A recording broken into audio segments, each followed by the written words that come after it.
যেহেতু আমাদের এই পুরা লং টার্ম অ্যাম্বিশন যেটা যে বাংলাদেশকে আমরা গ্লোবাল ফ্যাক্টরি বানাতে চাই, সেটার সবচেয়ে প্রাইমারি ফ্যাক্টর কিন্তু হচ্ছে বা সবচেয়ে বড় ইনগ্রেডিয়েন্ট হচ্ছে পোর্ট ক্যাপাসিটি। পোর্ট ক্যাপাসিটি না থাকলে আপনি কিছু করতে পারবেন না, এটা তো আমরা সবাই জেনারেলি এগ্রিড।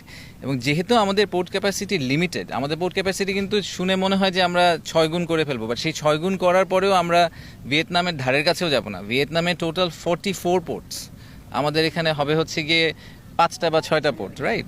মাতার বাড়ি ধরে যদি আপনি হিসাব করেন, মংলা ধরে হিসাব করেন, সো পোর্ট ক্যাপাসিটি আমাদের স্টিল লিমিটেড। তো এই লিমিটেড পোর্ট ক্যাপাসিটিতে আমাদেরকে মোস্ট এফিশিয়েন্ট এবং বেস্ট ওয়েতে পোর্ট ম্যানেজ করতে হবে। তো বেস্ট ওয়েতে পোর্ট ম্যানেজ আপনি কীভাবে করবেন? বেস্ট অর্গানাইজেশন দিয়ে করাবেন, রাইট? তো ওয়ার্ল্ডের যারা টপ পোর্ট অপারেটর তাদেরকে আনার আমাদের মূল উদ্দেশ্য হচ্ছে যে আমাদের যেহেতু আমাদের ল্যান্ড লিমিটেড, আমাদের ক্যাপাসিটি লিমিটেড, সেই লিমিটেড ক্যাপাসিটিকে যাতে আমরা বেস্ট ইউটিলাইজ করতে পারি।